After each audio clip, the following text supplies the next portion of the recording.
Daha yar olmaz o yardan bize, ne vefa bir etibardan bize.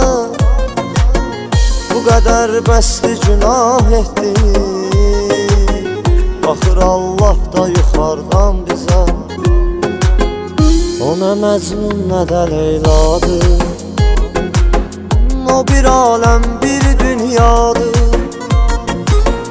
Onu şair necə vəsf etsin, o xəyalımdakı sevdadır.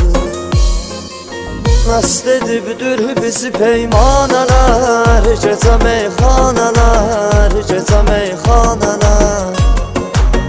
Başa düşməz bizi bicanələr, dəli divanələr, dəli divanələr. Məst edibdir bizi peymanələr, gecə meyxanələr, gecə meyxanələr. Başa düşməz bizi bicanələr, dəli divanələr, dəli divanələr.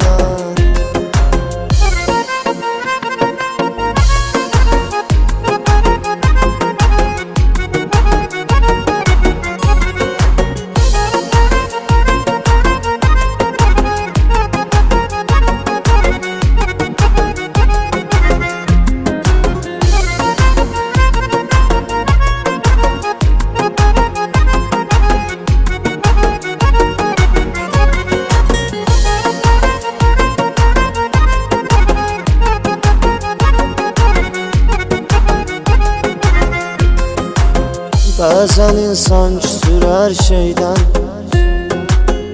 qara qismət, qara taleydən. Üzümüz gülmədi onsuz da, saqi aşiqlərə süzməkdən. Saqi meysüz ki üzüm qalmasın, qoca dünyada gözüm qalmasın. Məni dindirmə, danışdırma, yenə içdim ki sözüm qalmasın. Məst edibdir bizi peymanələr, gecə meyxanələr, gecə meyxanələr. Başa düşməz bizi bicanələr, dəli divanələr, dəli divanələr. Məst edibdir bizi peymanələr, gecə meyxanələr, gecə meyxanələr. Başa düşməz bizi bicanələr, dəli divanələr, dəli divanələr.